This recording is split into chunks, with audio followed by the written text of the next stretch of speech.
Un saludo muy cordial, mis queridos hermanos y amigos. Bienvenidos a nuestro programa Me Gustaría Saber. Este es un programa de preguntas y respuestas a donde ustedes nos envían sus preguntas, nosotros hacemos la investigación y luego, Dios mediante, contestamos con la santa palabra de Dios su pregunta. Así que quiero animarles que envíen sus preguntas. Van a encontrar en pantalla la dirección electrónica tv@zoomtv.org. Una vez más, tv@zoomtv.org. Y tengo conmigo aquí a un buen amigo que vino de Oakland el día de hoy para acompañarnos en el programa Me Gustaría Saber. Y voy a tratar de comprometerlo de una vez para el futuro, porque hemos tenido dificultad en conseguir a alguien que me acompañe. Es un poco difícil uno estar solo, sin público y sin nada, tratando de contestar preguntas. Pero ha sido un deleite, pastor, tenerlo aquí con nosotros. El pastor Manrique ha sido presidente de asociación, pastor de iglesia, ahora está en los Estados Unidos. Pastor, bienvenido. Gracias por acompañarnos. Pastor, muchas gracias. El privilegio es mío. Estamos dispuestos a servir al Señor y a ustedes en lo que se pueda. Que Gracias. Dios sea el que se manifieste y nos use para su honra y gloria. Amén, amén. Antes de entrar en el tema, queremos tener una oración para pedir la bendición del Señor y luego entonces vamos a darle continuidad al tema que estábamos tratando en la última sesión. Pastor, nos dirige, por favor. Vamos a orar. Oramos. Querido Padre, gracias por ser ese Dios maravilloso, de amor, excelso, poderoso, majestuoso. A ti te damos honra y gloria desde ahora y para siempre, Señor. Y gracias porque tú a través de tu santa palabra nos muestras, Señor, tantas maravillas, tantas verdades. Respondes todos los interrogantes que como seres humanos podemos tener, Señor. Y tu palabra, que es viva y eficaz, penetra nuestro ser, transforma nuestros pensamientos, nos hace mejores personas, nos prepara para poder servir a otros, especialmente a ti en estos momentos, y también, Señor, nos prepara para poder pronto estar contigo en la eternidad. Gracias por mostrarnos a Cristo a través de ella. Y ahora, Señor, muéstranos cómo estamos viviendo en los momentos finales de la historia y cómo debemos prepararnos para poder salir adelante en medio de las dificultades que el mundo atraviesa. En el nombre de Jesús te lo pedimos. Amén, Señor. Amén, amén. Muy bien, mis queridos amigos. La vez pasada estábamos tratando la siguiente pregunta. En realidad son dos preguntas relacionadas. ¿Qué tiene que decir la Biblia en cuanto a la condición del mundo en los últimos días? En otras palabras, ¿qué características tendrá el mundo y la gente en el mundo, lógicamente, en estos últimos días? Y la segunda pregunta relacionada con esta, ¿cómo contrasta el concepto que tienen los evolucionistas con el de los creacionistas? Pues los evolucionistas creen que la sociedad va a mejorar, las cosas están avanzando hacia la perfección. Los creacionistas creemos que como resultado del pecado, el panorama es distinto, las cosas se van a poner de mal en peor y lo único que va a arreglar esto es la segunda venida de Jesús. La vez pasada estuvimos hablando sobre la condición del mundo en el diluvio. Estaban llevando adelante su vida rutinaria. Así es. Pero con mucha pecaminosidad. Así es. Dios mandó a Noé para darles un mensaje de esperanza. Rehusaron responder y fueron destruidos. Lo mismo la ciudad de Sodoma y Gomorra. Dios usó a Lot para dar testimonio allí. Abraham, inclusive, usó para dar testimonio. Tuvieron mucha luz, pero rechazaron la luz. Y por lo tanto también las ciudades fueron destruidas. Lastimosamente. Sí, vimos también, 2 Timoteo 3, versículo 1 al 5, ese catálogo de pecados que caracterizarán al mundo al final de la historia. Estamos viendo muchos de ellos. Así que hasta ahí llegamos la vez pasada. Pero hay varios otros versículos de la Biblia que nos indican en qué condición va a estar el mundo. Pastor, por favor, si puede compartir algunos de esos versículos con nosotros ahora. Claro que sí, pastor. Y me gustaría que fuéramos en las Biblias a Primera de Corintios, el capítulo 6. Primera de Corintios, el capítulo 6. Y vamos a mirar a partir del versículo 9. Primera de Corintios 6, versículo 9 en adelante. Pero quisiera decir algo antes de leer el texto, pastor, y es que algunas personas creen que pecado es únicamente transgredir los 10 mandamientos. vale la pena aclarar que hay varias definiciones de pecado en la Biblia. Esa es una definición de pecado. Pero así como hay varias definiciones de pecados en la Biblia, también hay varias listas de pecados en la Biblia. Esta que vamos a leer es una lista de esos pecados. Es posible que algunos de ellos no estén directamente relacionados con los 10 mandamientos, pero es que pecado es todo aquello que va en contra de la voluntad soberana de Dios. Amén. Así que cuando nosotros nos oponemos a lo que Dios dice, o nos oponemos a lo que Dios prohíbe, pues estamos de esa manera cometiendo pecado. Y lo que el Señor quiere es que podamos estar alejados del mal y del pecado, que era el problema de los Amén. antediluvianos y era el problema de la gente de Sodoma y Gomorra. Así que algunas cosas que leeremos aquí nos van a aclarar eso, qué cosas son pecados. Así que, pastor, 1 Corintios capítulo 6, versículo 9, el 10 y terminamos con el 11. No sé si usted quiere ayudarnos con la lectura, pastor. ¿Cómo no, pastor? Dice el apóstol San Pablo, ¿no sabéis que los injustos no heredarán el reino de Dios? No erréis. Y ahora viene la lista.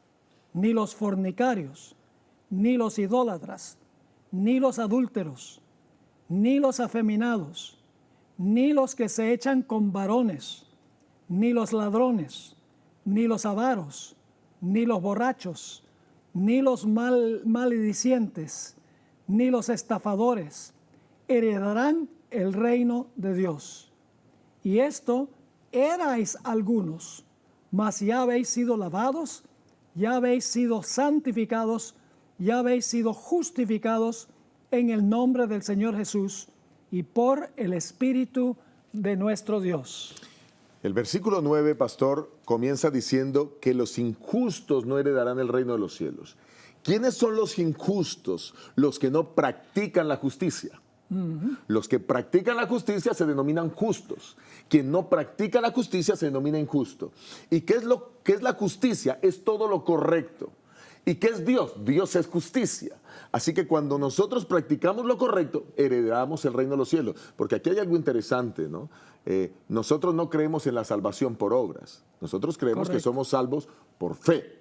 Pero si somos salvos por fe, la evidencia de que estamos agradecidos por esa salvación inmerecida es que nosotros guardamos su palabra. Amén. Nosotros llegamos a los caminos de Dios como estamos, sucios, pecadores. Así el Señor nos recibe, el Señor nos cambia, nos transforma. No importa cuán sucios estemos, Él ahora nos recibe. Pero desde el momento en que nosotros ahora somos santificados por Cristo, somos lavados, como dice el versículo 11, ahora comenzamos a vivir una vida en donde las obras son parte fundamental.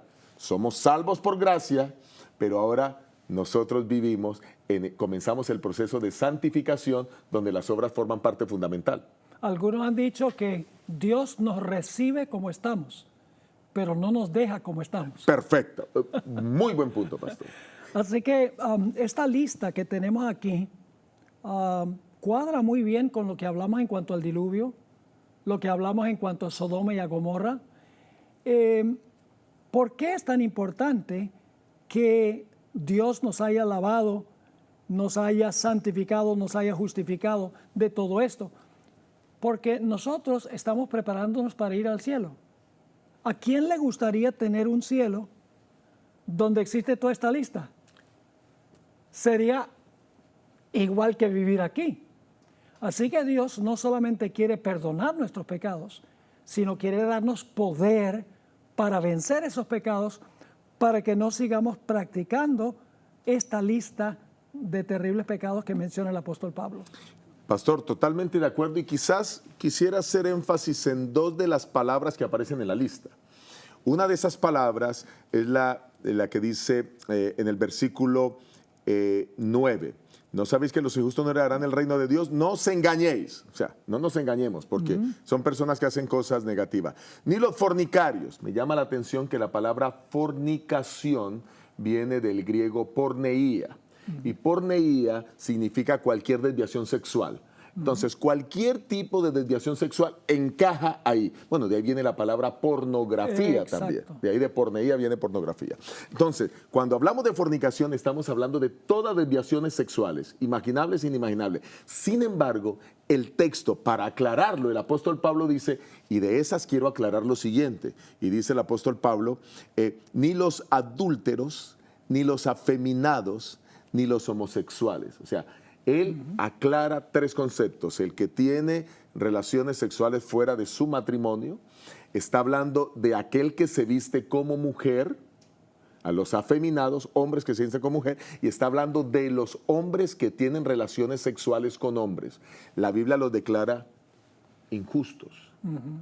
Entonces, hago énfasis en eso porque es un pecado, pero hoy muchos no lo están viendo como pecado.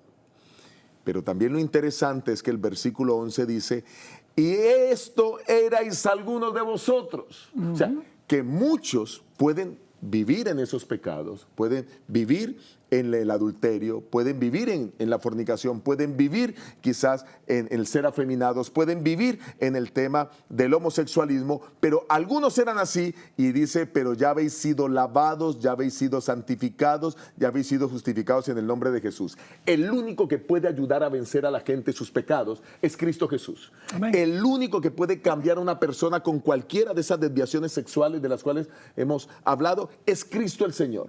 Amén. Y la segunda palabra sobre la que quiero hacer énfasis después de haber hablado de la porneía es la expresión que habla de los borrachos.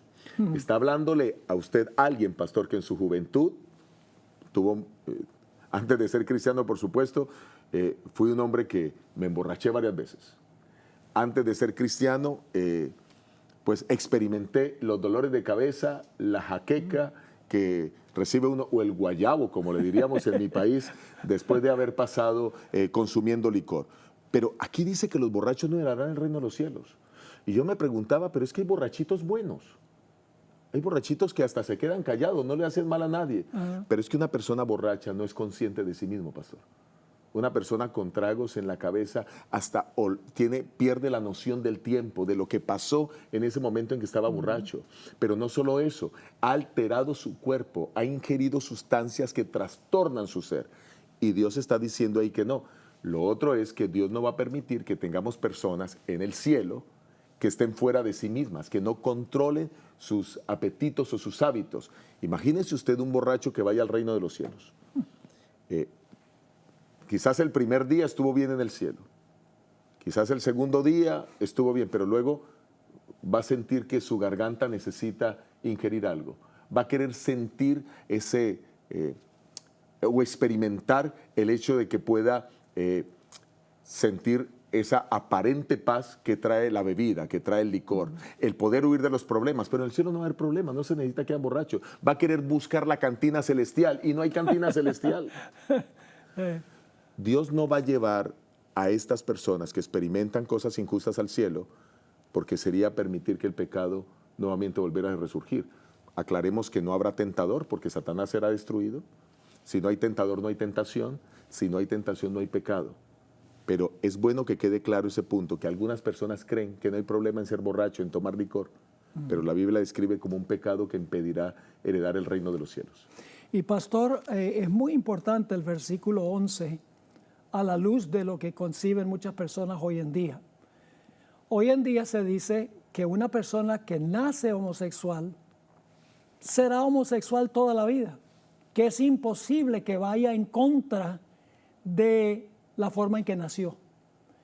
Pero en realidad el apóstol Pablo dice aquí que los homosexuales no entrarán al reino y dice que algunos de los corintios eran eso. Claro que sí.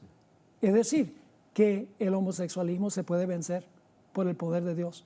A pesar de lo que dice la psicología moderna, de que no, una persona que nace homosexual, pues hay que permitir que viva de acuerdo a la forma en que nació. He visto dos tipos de literatura sobre el tema. He visto la literatura que defiende el hecho de que el hombre nace homosexual. He visto la literatura que defiende el hecho de que el hombre no nace homosexual, el hombre se hace homosexual. Por lo menos he visto que algunos hombres nacen con más progesterona que otros hombres. Y entonces encontramos a hombres que aunque nacen con más progesterona, quizás tienen menos vello en su piel, etcétera, pero eso no los hace menos hombres. El hecho que tengan algo más de progesterona, ni tampoco el que tengan menos testosterona, que es lo que identifica al hombre como tal, pues tampoco hace que sean menos o más hombres. Entonces la literatura a veces ha querido defender el hecho de que algunos hombres, al tener más progesterona, pues entonces de esta manera tienden al homosexualismo.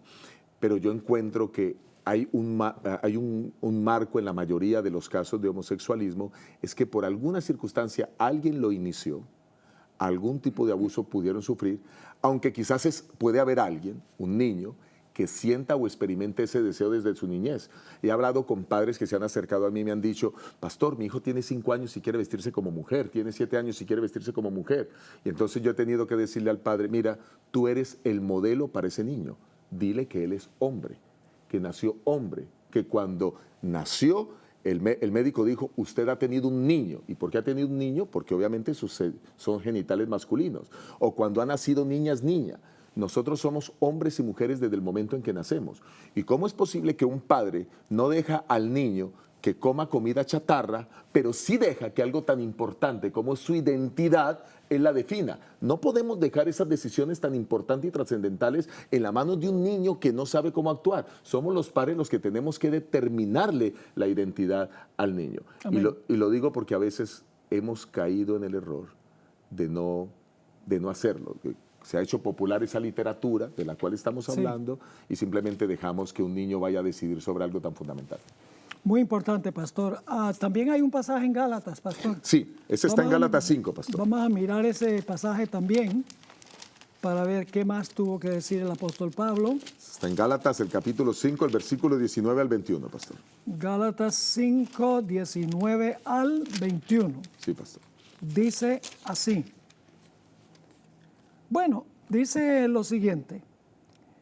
Y manifiestas son las obras de la carne, que son adulterio, fornicación, inmundicia, lascivia, idolatría, hechicerías, enemistades, pleitos, celos, iras, contiendas, disensiones, herejías, envidias, homicidios, borracheras, orgías, y luego la lista no está completa porque él dice, por si acaso le faltó algo, y cosas semejantes a estas, acerca de las cuales os amonesto, como ya os lo he dicho antes, que los que practican tales cosas no heredarán el reino de Dios.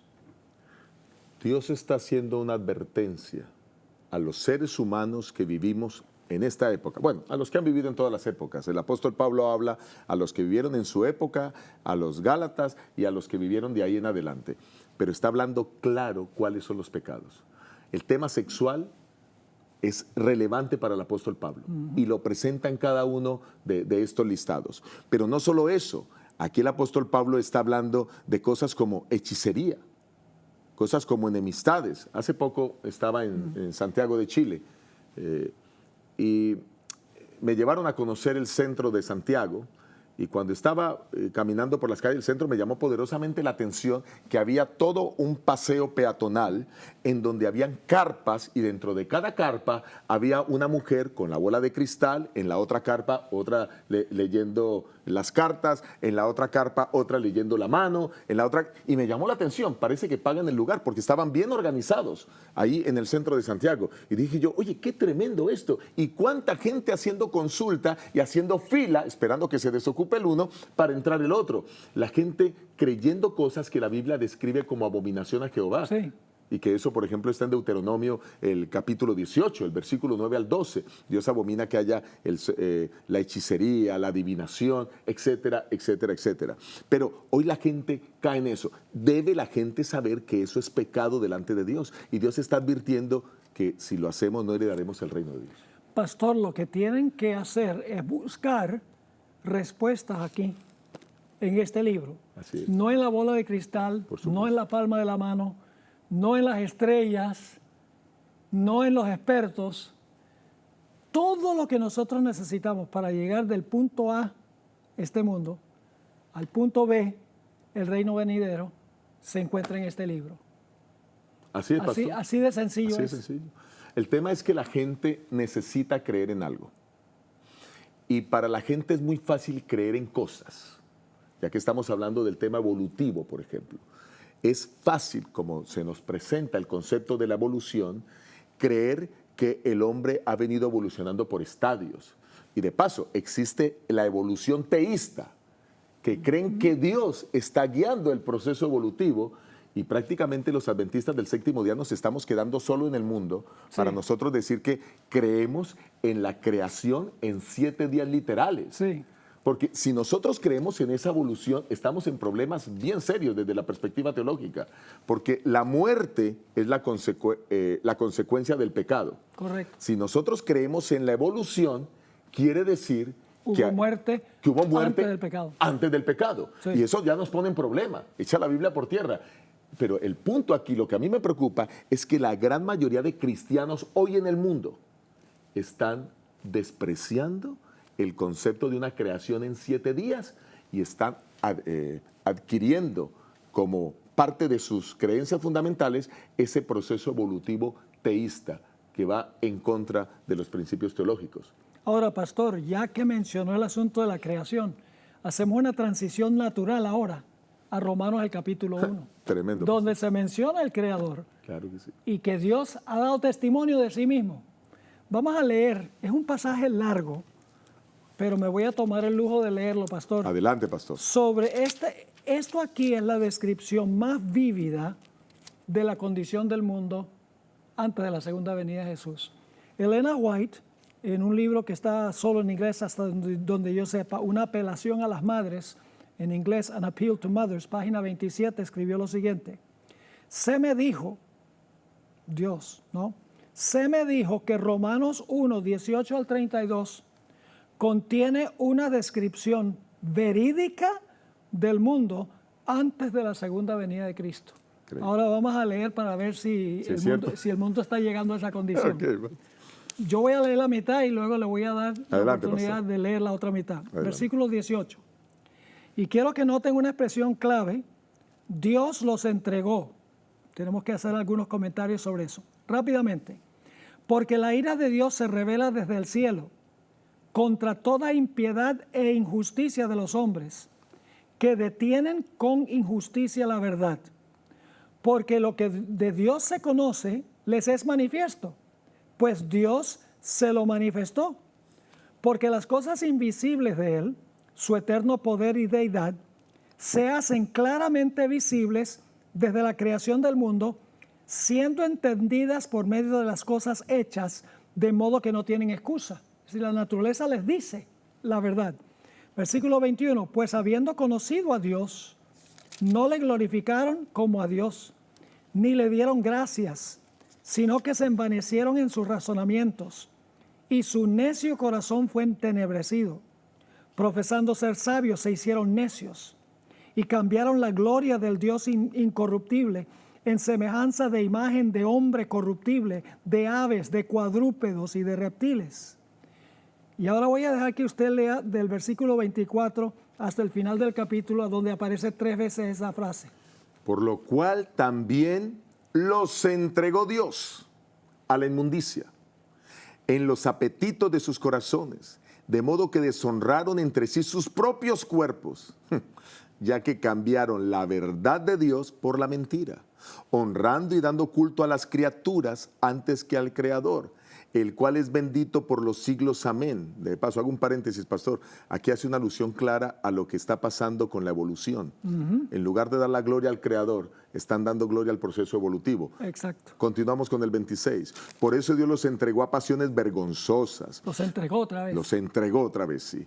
Pues aún sus mujeres cambiaron las relaciones naturales por las que van contra la naturaleza. Y está hablando de relaciones sexuales aquí. Exacto. Versículo 27. Del mismo modo, también los hombres, dejando la relación natural con la mujer, se encendieron en su lascivia unos con otros, cometiendo hechos vergonzosos, hombres con hombres y recibiendo en sí mismo la retribución debida a su extravío. Ahí habla claramente del lesbianismo y del homosexualismo. Exactamente. Versículo 28. Como ellos no quisieron tener en cuenta a Dios, otra vez, pastor, la expresión, Ajá. Dios los entregó a una mente depravada para hacer cosas que no deben.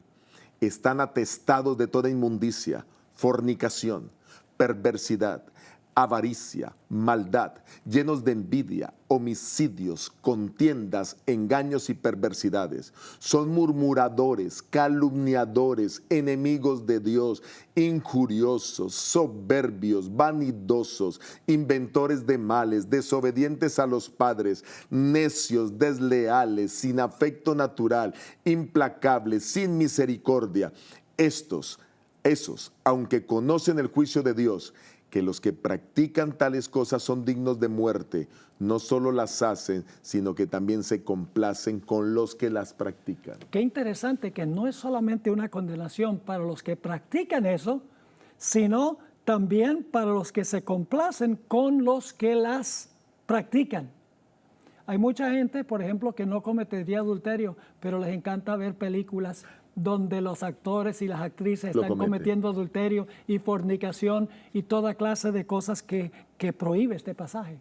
Se complacen, quizás lo anhelan, quizás hasta quisieran practicarlo, porque su corazón todavía no ha sido sensibilizado por el Espíritu de Dios. Amén. Todavía Cristo no está entronizado en el ser interior. Solo cuando Cristo está entronizado, se aborrecerá el mal. Amén. Se aborrecerá el pecado. Mientras Cristo no sea la parte fundamental de nuestra vida y a quien podamos mirar y reflejar cada día, pues el hombre seguirá tendiendo al pecado. Por eso aquí está lo clave. Necesitamos la transformación del carácter que solo Cristo puede darnos. A veces algunos jóvenes me dicen, pero pastor, yo no veo nada malo en ir al cine. Y yo les digo, pues yo voy a orar para que Dios te arregle los ojos. Entonces les pregunto esto. ¿Podrías tú invitar a Jesús para sentarse al lado tuyo en el cine, para ver gente matando a otras personas, durmiendo con la esposa de otro, cometiendo toda clase de maldades y deleitarte en eso? ¿Tú crees que el Señor Jesucristo podría sentarse al lado tuyo y deleitarse en eso como tú? Y claro, ningún joven es capaz de decir, ay, sí, a Jesús le gustaría eso, porque sería blasfemia. Sería blasfemia. Entonces, el punto es que mientras más contemplamos a Jesús, Amén. más aborrecemos estas cosas. Mientras más lejos estamos de Jesús, más amamos estas cosas. Así es. Así que tenemos que estar en la palabra de Dios, contemplando a Jesús para que Él entonces expulse el pecado de nuestros corazones. Bueno, el tiempo se ha ido. Tan rápido, pastor, como que pasa muy rápido cuando estamos estudiando cosas de estas. Señor les bendiga, gracias por acompañarnos. Nos vemos en la próxima, Dios mediante. Muy bien.